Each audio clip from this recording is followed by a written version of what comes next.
All right, it is Monday, August 19th. We're here for the Village of Gulf Manor Finance Committee meeting. Could I have a roll call? Yes, sorry, looking at the wrong one. Mr. Fisher is absent. Ms. Kramer? Yes. Mr. Michelson? Here. Awesome. So we need to set the agenda for You need a motion to excuse. Do we have a motion to excuse Mr. Fisher? Motion to excuse. Second. You. All in favor? Aye. Aye. All right, motion passes. He has been excused. You did not excuse him from last meeting. Okay. So now we need to set the agenda for the new meeting. We'll add to this agenda under new business the entire legislative memo. And was there anything else we wanted to add to the agenda at this time? I do not believe so. Okay, great. So all in favor to kind of a motion to set the agenda as amended?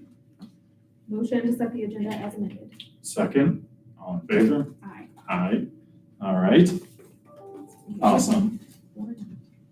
So next we will look, I don't believe there's anyone registered to address the committee. So we'll move on to approving our minutes from the previous meeting. Has everyone had time to review those minutes from June 17th? Mm-hmm. All right. The only small edit I have to it is similar to Ms. Kramer's for executive committee would be just to put myself as a member of council instead of a resident. Well, on the last one, I was member of council as well. On the 17th. Yeah. Mm-hmm. Okay. Outside of that, I'm okay, so I'll make a motion to approve. Second. All in favor? Aye. Aye, wonderful.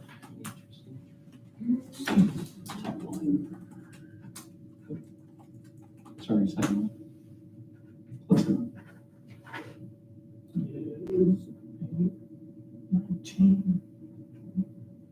Thank you. Thank you. All right, so we're on to new business. I guess we shall start with the financial package starting, we have 2 months worth to review. Thank you, Mr. Britenoff, for putting 2 months worth of packets together for us. I guess we can start in June. Very good place to start. Okay, for the month of June, fiscal year 2024, the village had a combined bank balance of $3,331,513.92. Of this amount, $192,455.51 can be found in the village's primary checking accounts, and $1,499,023.62 can be found in the village's high interest savings account. The remaining balances reside in other village dedicated funds. The village generated $124,364 in general fund income taxes. The RETA collections are significantly higher than June of the previous year, as you will notice. It's about a 45% increase. For the year, the village has collected $584,767.10 in general fund income tax receipts. This is approximately 11.7% higher than year-to-date fiscal year 23. Village already received the first biannual disbursement of real estate taxes. We won't go into that. As for receipts, the village did receive $171,819.31 in general fund receipts. This number is $37,893.09 more than fiscal year of 23, corresponding to that increase from RETA, as mentioned earlier. The Star Ohio Fund earned $7,191.73. The high interest Fifth Third Savings Account earned $6,273.91 in interest. Top 5 payees for the month were Lita, Payroll, DPS, Jefferson Health Plan, and Rumpke Container. Total village general fund appropriation spent for the month was in the amount of $191,110.76. This figure is $908.67 more than fiscal year of 23. Village had 18 outstanding payments that total $321,596.27. Village administration will continue to monitor appropriation spend and make any adjustments deemed necessary. Could you remind me what Atleta is? Atleta is one of the contractors we use for the roads.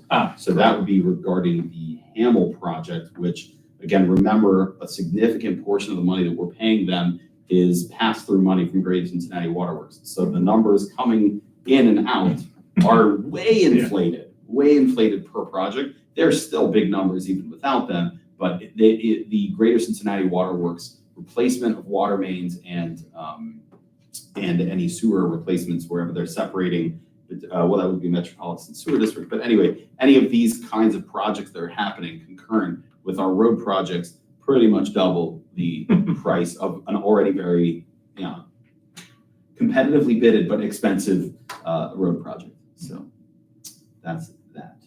Ms. Kramer, do you have any questions on that report? No, I do have an ask of you, but we can go on to the next report and then I'll make my request. Certainly. All right. Okay, so that was June. We're going to move on to July fiscal year 24. The village had a combined bank balance of $2,882,420.12. Of this amount, $232,447.29 can be found in the village's primary checking accounts, and $1,004,874.39 can be found in the village's high interest savings account. The remaining balances reside in other village dedicated funds. The village generated $91,444 in general fund income tax receipts. RETA collections are significantly lower than July of the previous year. Again, you have to. It's easier to show this because we're just doing 2 months in a row, but there is an ebb and flow, and some companies will pay their taxes for profits 1 month earlier or 1 month later, depending on whatever's going on with them. So that's why it's always obviously important to follow the averages. RETA collections are significantly lower than July of the previous year. However, for the year, the village has collected $676,211.54 in general fund income tax receipts. This number is approximately 6.2% higher than the year-to-date fiscal year 23. Again, you have significant changes, significant fluctuations where all of a sudden a big change becomes a small change over the year, over the trends. Village already received the first biannual disbursement. Again, real estate tax we don't need to speak about. As for the receipts, the village received $132,371.22 in general fund receipts. This number is $20,897.11 less than July of fiscal year 23, most significantly due to RETA. Again, just how it goes. The Star Fund received $7,452.53. The high interest Fifth Third Savings Account, $4,850.77 in interest. Again, that number has gone down significantly because of the $288,000. I mean, that's just one payment we made, but a $288,000 payment to Adlita, which, the first place where we pull, before we touch the Star Fund, the first place we pull is the Fifth Third Savings Account. So that account does fluctuate. Top 5 pays for the month were payroll, DPS, Ohio Treasurer of State, Ohio Police, and Fire Container.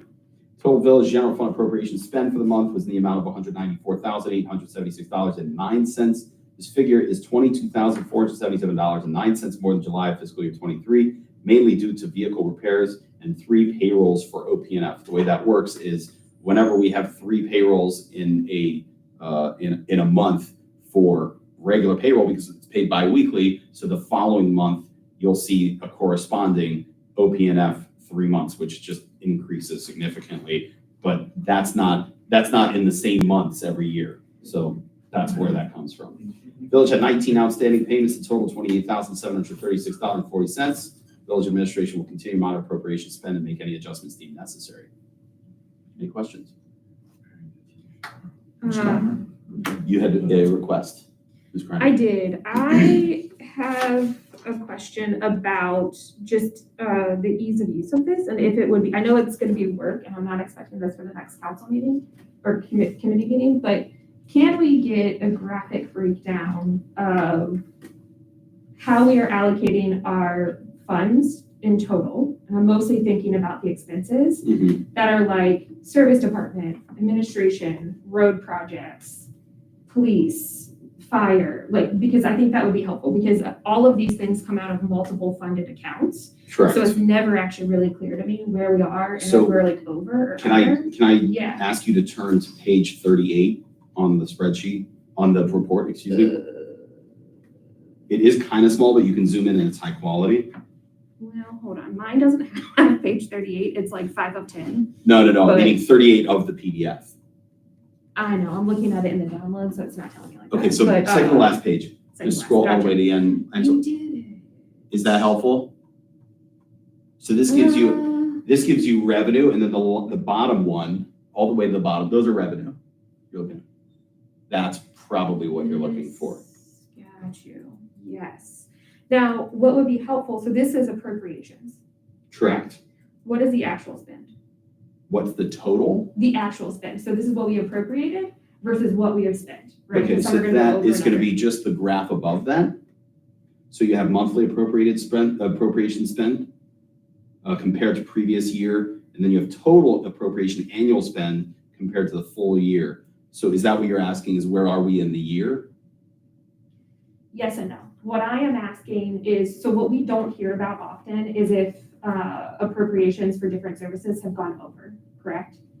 So like, Correct. you know, we had talked about last time or 2 times ago, we knew that the overtime that we were investing in the police department because of the kids on the street with BB guns was gonna have a cost to it. Yes. I'm never able to actually tell what that is. So I guess that's what I'm looking at is like, overall, the police is a great example, but holistically, when we go over what we have appropriated, I am not clear, other than I can go category by category on the account codes and be like, we're at 103% of this, we're only 60. We should never be at 103% of appropriations. Well, you're 103% of something random here.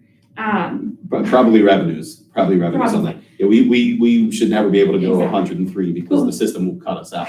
Right. yeah. But I think what I'm saying is, I can do the math to be like, this is July, that's about 60% through the year. So Right. all of my budget should be about 60%. Correct. So it'd be helpful to visualize that in a way that helps us understand which departments or areas, and you have in this graph, are going over what we've appropriated or are predicted to go over. So no one's over. Well, We don't. help me understand that, because if we have overtime for the police, that's not appropriated, right? Of course it is. Yeah. Of course it is. We have to budget for that. Otherwise, every time we'd have overtime, we'd have to come to you and ask you for more money. To a certain percent, correct? It's each officer is budgeted 100 hours of overtime. Supervisors are budgeted 200 hours per year. Okay. So whenever we're looking at these numbers, so we're what only gonna see it if it goes above. and those then numbers. we'll come to you and ask you for more money, Okay. basically, Okay. meaning that, This is helpful, because I'm like, yes, you all absolutely. have to be spending more. No, we cannot, But it's we not- can't function it's built into the modeling. The way that we Gotcha. build our budget is that we know there's gonna be a certain amount of overtime, there's gonna be holidays, there's gonna be vacations, there's gonna be times when people can't make it because they're sick. So we have to have that flexibility for overtime. Now, where it gets a little bit, and maybe this is what you were talking about, is because it's an increase in pay. Mhm. So that's where we have to calculate, and I calculate this somewhat regularly when we go through payroll, is how many total hours of overtime do we have? That's budgeted to a certain number. So if we're going to pay someone $60 an hour instead of what they would normally be making $52 an hour, so that extra $8 an hour does move the needle a little bit. But I'll calculate, as long as we are down, as long as we're under where we are supposed to be for overtime, Mhm. so then we have no issue with that youth enforcement detail. Gotcha. But my understanding, and Chief Campbell probably can confirm this better than I can, is that was a seasonal issue, Mhm. and that's not expected to continue as the school year has begun or is beginning. That's correct. You're on a roll. I didn't want to say anything. Yeah. I love that. Yeah, I knew it was a Yeah, one-time so- thing, but that was an example, and I'm not critiquing I that, know. I'm just saying as an example, but even like the Um, solicitor, we're well, used I to just, it. I wanna make sure it's not clear, I'm asking as an overall, because even the solicitor, we were talking in the previous meeting about his expenses, and it's not clear to me, like, where are we, and which of these account codes is a solicitor, where are we in terms of what we So imagined we would spend, are we above, under, right, so all that? we have spoken about that before, and I'll just point it out to you to emphasize here again. The solicitor is under professional and technical services, just underneath where it says salaries and legal counsel's office, right? Because we don't actually have a legal counsel on staff, so it's the next line item, that's the professional technical services. What page you on? I'm sorry. This is, Yeah, page 4 of 16, which is actually 15 Gotcha. of 39. If that's not confusing enough. uh-huh. It's 15 of 39, but Yep. 4 of 16. So it's the last 2 lines there. Yes. So Okay, we thank you. can't get rid of, it's something that I learned when I first got here, is we can't Yeah, get rid of you can't hide the lines. zeros, We can I only know. add them. Once they're in the system, they're tied to something from however many years ago, Yeah, so yeah. we can't. So under Okay. professional technical services, that's our solicitor's line item. It's $59,400. We are at about 40% for the year. 45%. But again, you're not seeing in real time where we are because we're always behind with billing, Right. meaning billing is always behind as Right. well. But that also includes some of December. But if we're behind on something here, so it's approximate, but Yeah. as it's a long good as we're enough- not yeah, at 67%, Right, right? Or, so then Yeah. we're fine. okay, So cool, thank you for that. no problem. This is also, so this was generated at the end of that, at the end of July is when it checked. So if there was, let's say if that check has been written, it'll show as being spent. I mean, but if the check has not been written yet because we didn't receive the bill, or we did receive the bill, but it's a week out. So that might be 2 that went through at the beginning of August, depending on that. If that made sense. Yep. Okay. Cool, We do very exciting budget meetings We love that. sure, where we look exactly what you're talking about. We look at where our line items fall by fund and make sure we're on track. So we manage, when we talk about like a special overtime project, we have to adjust the rate to make sure that that's filled. We manage and control things in other areas to make sure we come in below that target number. cool, So all of that, and keeping this in mind, you'll see at the end of the year, please God, you'll see this, that we have less than the amount appropriated to the village has been spent. But we will always ask for more because Right. in these budget models that we have, there's always built-in items that just in case, right? So we shouldn't run into that problem where we run out of money at the end of the year.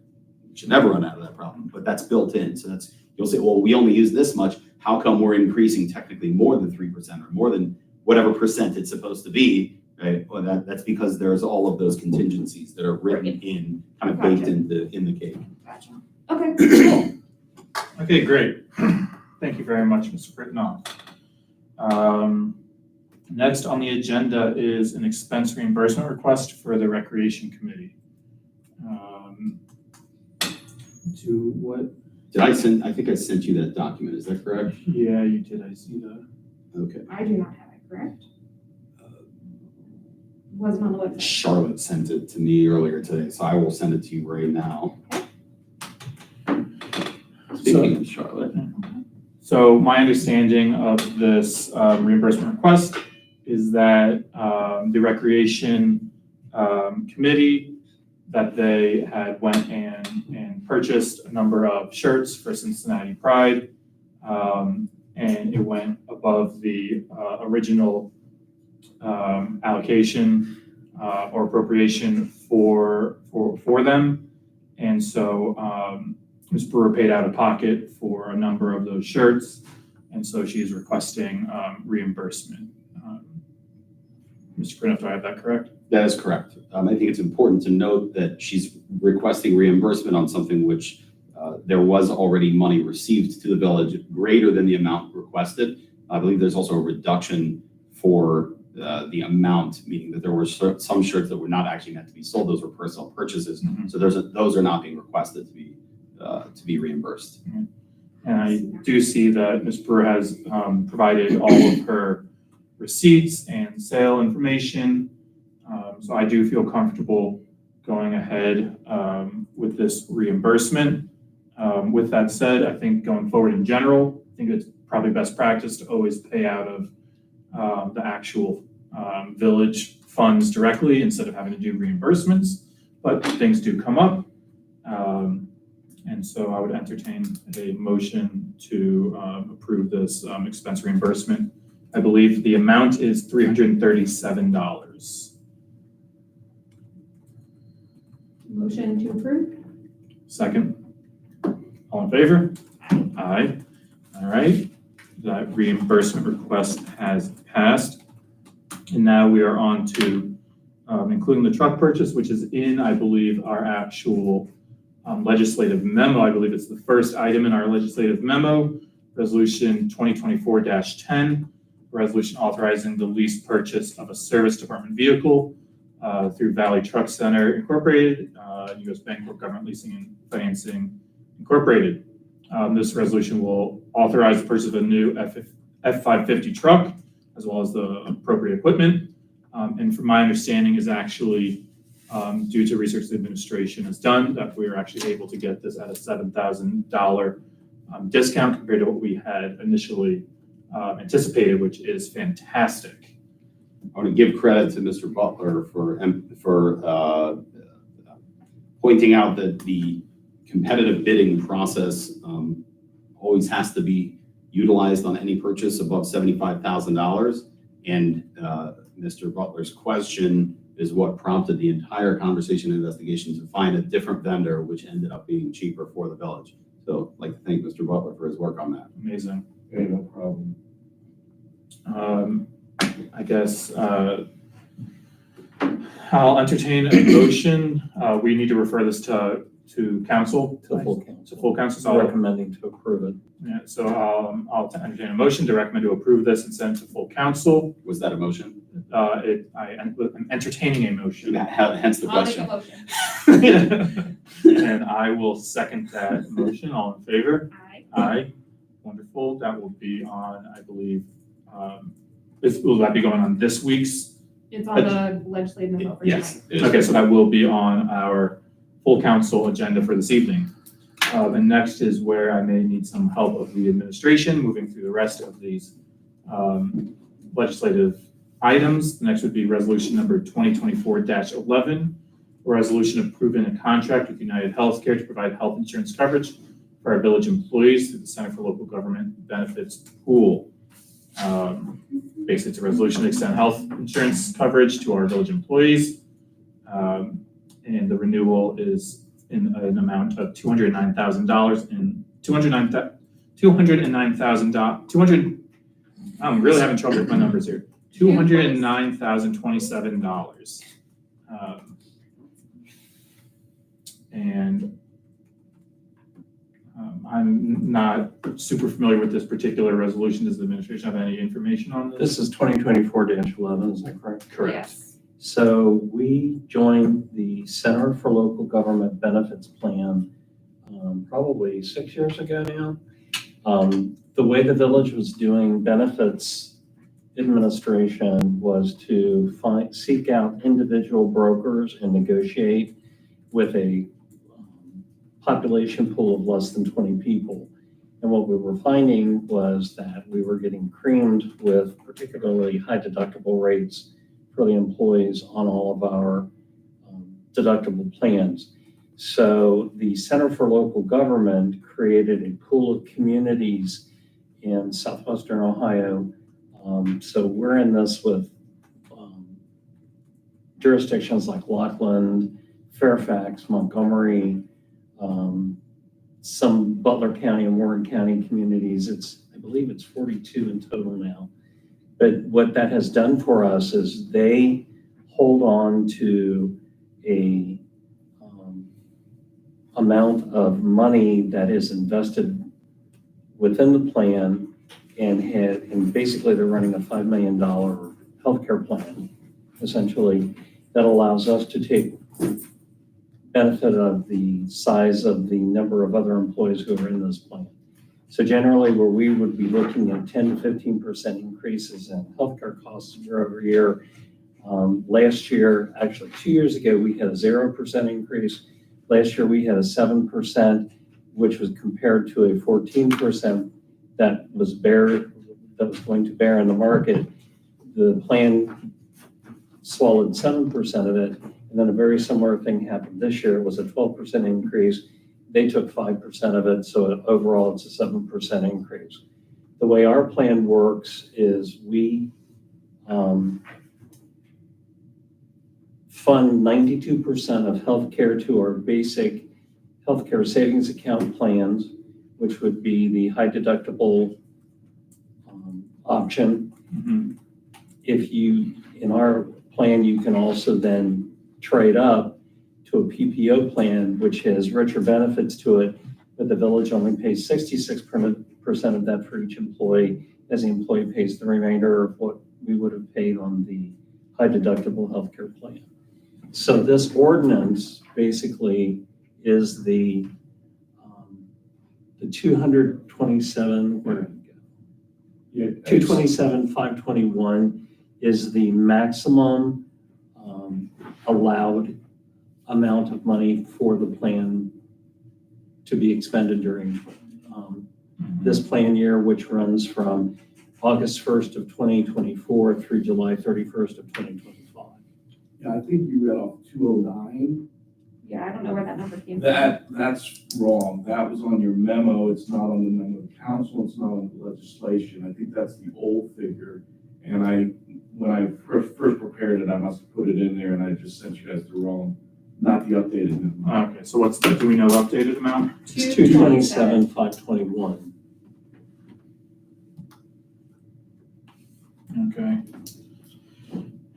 All right,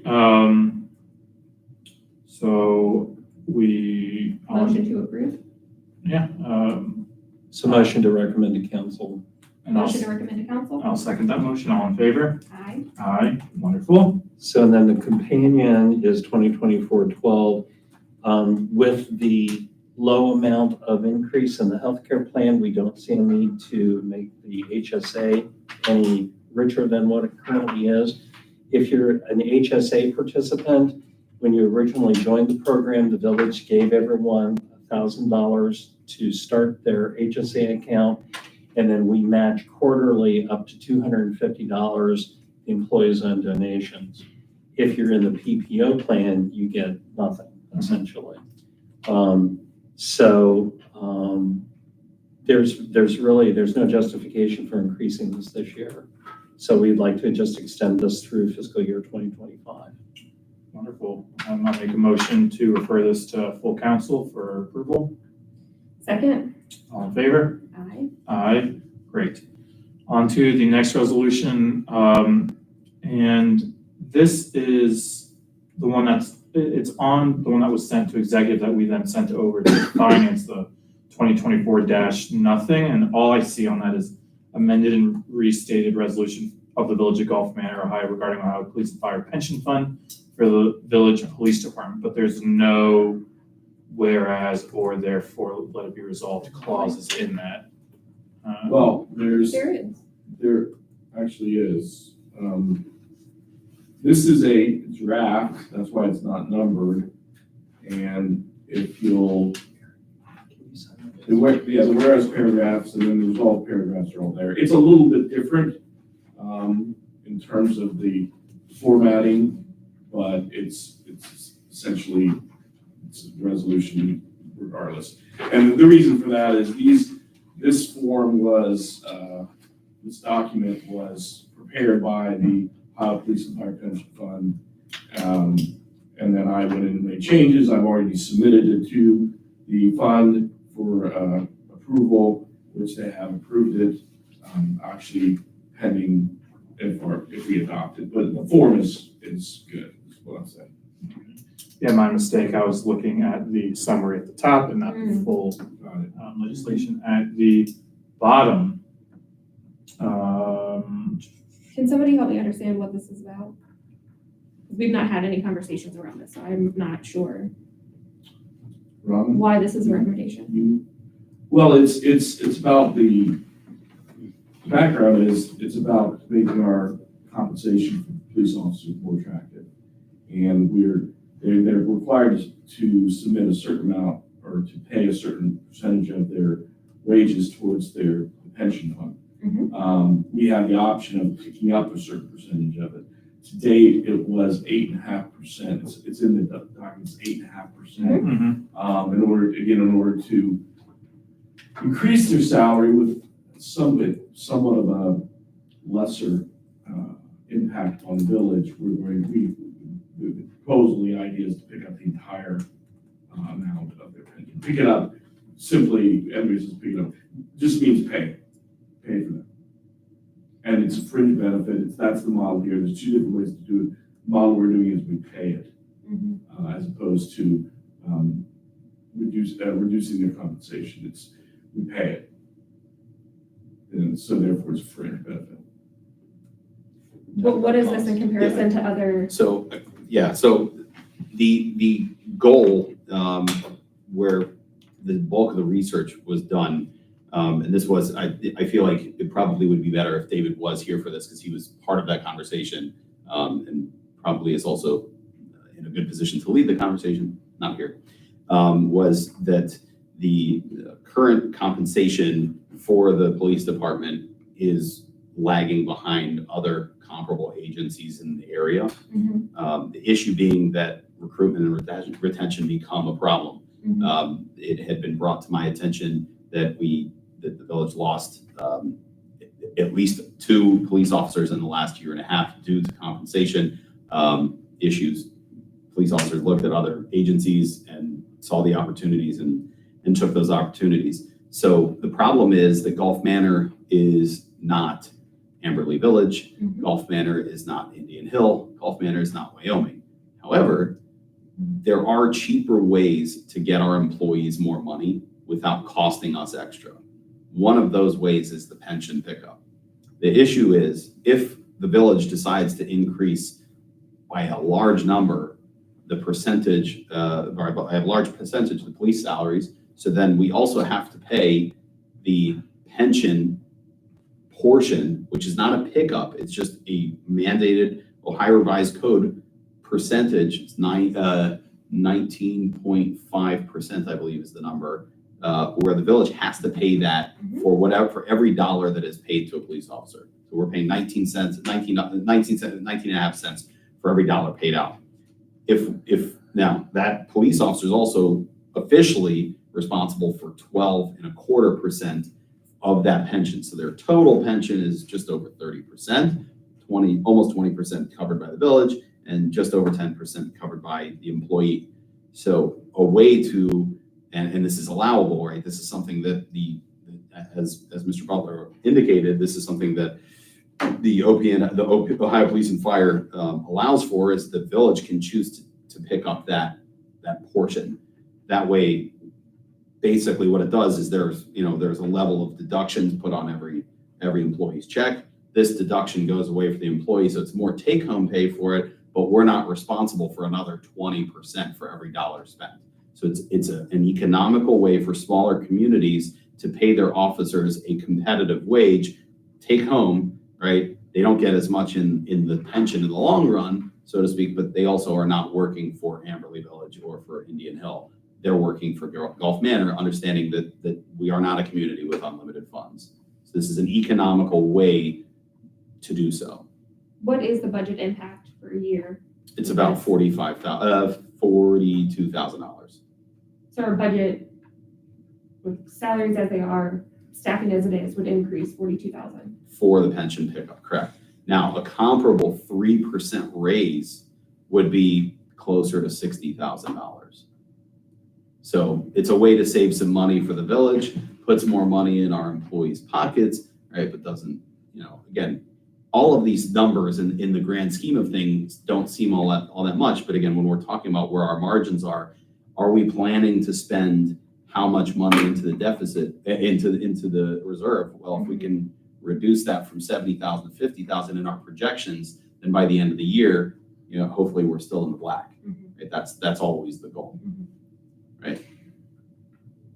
What I would appreciate is in the future, if that information is just shared, because then I don't have to spend 10 minutes in a meeting trying to understand what's happening. Because if you would have just shared data around that, or whoever has the data just shares it, I can do that research ahead of time. And then and I'm saying this holistically, and I feel like I've asked this in council in every meeting, it just helps to have the information that goes behind it. So then it doesn't feel like I am arguing with people in a meeting, because I'm just trying to understand where it's coming from and what the numbers are. So the more information you can provide ahead of time is appreciated around all of this. Fair request. Thank you.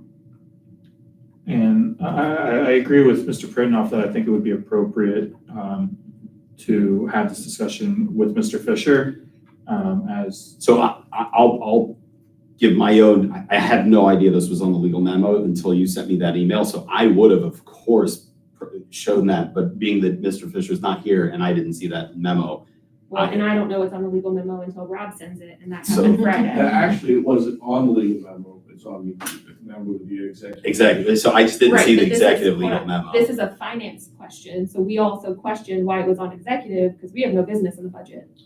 My understanding was you wanted to see all legislation go to the executive commission. If you don't, No. I'll try to carve out what I see as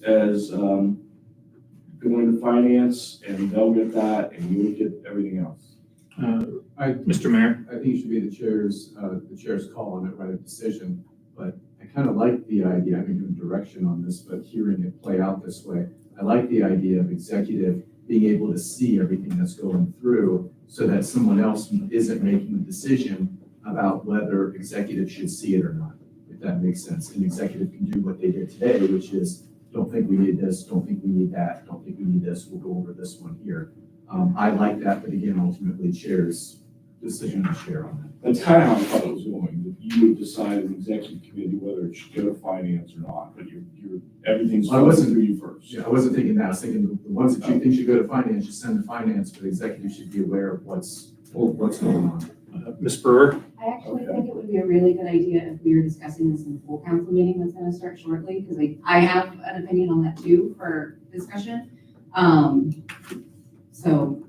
I don't think it's gonna make it to full council today because I do agree that Mr. Fisher should be included in this decision. Not on this particular, like, note, but like of the broader conversation of like the process of things going to committee. and Sure, going out. That's what I- 100%. Just wanted to clarify. Sure. So in addition to my thought that I think we should wait for Mr. Fisher to have this full conversation in committee, I do know there are general discussions, not only of the pension pickup, but of a general salaried increase as well for the police department. And my general thought is that if we're looking at the compensation package for police officers, we should look at it as one whole unit and consider all the aspects at one time. And so I would ask, I'm not sure if this would be better in a motion or if we can just ask and count in open council for the police department with the consultation of our financial officer, our fiscal officer to present a actual full compensation plan to the committee to then potentially be recommended to council so that we can see the full holistic picture of what compensation increases we're asking for. I do think supporting our police department and having competitive wages for our police is incredibly important and needs to be done for our village. But in addition to that, we have to do it in a responsible way. I think the best way is to look at it as one picture at one time instead of kind of piecemeal it. So was that a motion to table this until the next finance committee? Motion to table until the next finance I thought so. committee. With a recommendation that comes with a full compensation Yes. report. I agree with you. I also think that the majority of our wages are probably underpaid. So, I mean, I think it would be for the administration to submit a conversation about that, right. That's what we're Table it. working on. All right, so is there a second to that motion? Motion to table it? Mhm. Sure. Second. All in favor? Aye. Aye. Great, that motion has been tabled to our next finance meeting, which will be set at the end of this meeting, September 9th, presumably so. 7 PM is what I have it on the calendar for. I would assume so as well. On to the next, and I believe the last financial memo here, 2024, did we do a 24-11? think we did. Yes, we did. We should be. We did 12, and that is all of our, everything in the legal memo, unless I'm missing anything. Administrator's salary. Oh, that was just recommended from executive to finance. So we had discussed in the executive committee, thank you, Mr. Hurd, about the administrator's salary. And it is my recommendation that he has met his the standard of work we've asked of him or exceeded it, and that I would recommend it to be pushed to council for a final vote. Their motion to So Mr. Butler needs to be directed to create legislation after finance gives him a number Okay. And presuming that number is the 3%, correct? Yes. So I'll make a motion to ask the solicitor to create legislation for a 3% increase to the village administrator's salary by ordinance. Is there a second? Yes. All in favor? I, Aye, great, motion passes. If I am not mistaken, again, I believe that is our last legislative item for the Finance Committee. We have no old business, we have no pending items. So our next meeting, it will be I'm reading what was written. It will be September 9th at 6:30, 7 p.m. at 7 p.m. No longer on the summer schedule. All right, so it'll be September 9th at 7 p.m. Do I have a motion to adjourn? Motion to adjourn. Second, in favor? Aye. Aye. Thank you very much. Could I get a motion from board committee members?